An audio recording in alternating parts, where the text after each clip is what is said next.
y a une quinzaine d'années, quand on s'est installé à Saint-Romain. On a fait notre première revue de travaux, démarrage du chantier. J'ai vu les pelleteuses commencer à creuser. Et avant, ici, c'était des champs. Et en fait, j'ai réalisé qu'on était en train de détruire littéralement une flore installée depuis longtemps, et probablement une microfaune. Et on s'est dit, on va essayer de compenser. Donc assez rapidement, on a fait venir une association qui est bien implantée pour la biodiversité et qui nous a accompagnés pour mettre en place tout un tas de dynamiques visant à réparer un petit peu les dégâts causés.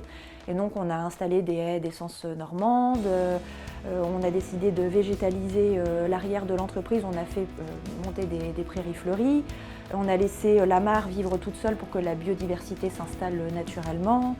On a demandé à la société qui fait la tonte de ne plus tondre au pied des arbres. Donc voilà, on a installé des nichoirs à mésanges, des hôtels insectes. On a fait plein de petites actions, alors qui ne sont pas mesurables, mais qui en tout cas nous ont permis de compenser un petit peu ce qu'on avait fait. On est dans la transformation du métal, donc on est dans une industrie où typiquement, nous sur notre bilan carbone, sur le scope 3, on a une empreinte désastreuse. Et d'ailleurs, l'essentiel de notre bilan carbone, il repose sur le scope 3, c'est-à-dire les achats de matières premières, de métaux, sur lesquels j'ai pas la main. Et on a fait notre bilan carbone en 2020, on est à 273 tonnes annuelles. Et maintenant, qu'est-ce qu'on peut faire pour dans 2 ans, pour dans 5 ans, pour dans 10 ans, faire baisser ce bilan ? Donc on a décidé de travailler sur la décarbonation de notre outil de production en termes d'énergie. Donc là on profite d'une extension que nous faisons de 700 m² pour installer 700 m² de photovoltaïque en toiture en autoconsommation collective partagée. Alors c'est des investissements qui sont rapidement rentables. Nous, en 6 ans et demi, on a ce qu'on appelle un ROI.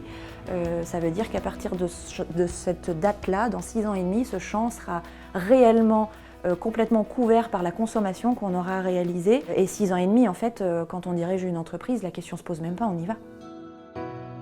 Pour notre extension, on profite du fait qu'on va faire une dalle de béton pour installer une cuve de récupération des eaux pluviales. On surisole notre bâtiment, là où les industriels auraient plutôt tendance à faire du bâtiment simple pot, on met du double pot. On change notre chaudière qui était à gaz initialement par une chaudière à granulés. On est en train de travailler avec la Normandie qui a installé un data center à 400 mètres d'ici pour installer un réseau de récupération des chaleurs fatales de leur data center pour éventuellement là chauffer notre atelier.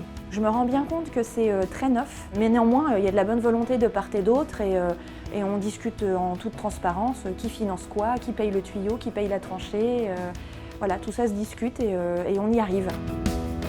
On est sur un lieu où les gens viennent tous les jours et c'est assez facile de ramener ces déchets organiques. Donc non seulement on a installé un composteur, nous à la base, pour les déchets de fin de table, comme on dit, de la restauration du midi, mais on est même allé plus loin. En fait, je me suis dit, mais c'est dommage de ne pas proposer aux salariés de pouvoir amener leurs propres déchets organiques de chez eux. Et on a fait notre première récolte de compost cet été avant de partir en vacances. C'est la bonne volonté, c'est la motivation intime et profonde et le temps.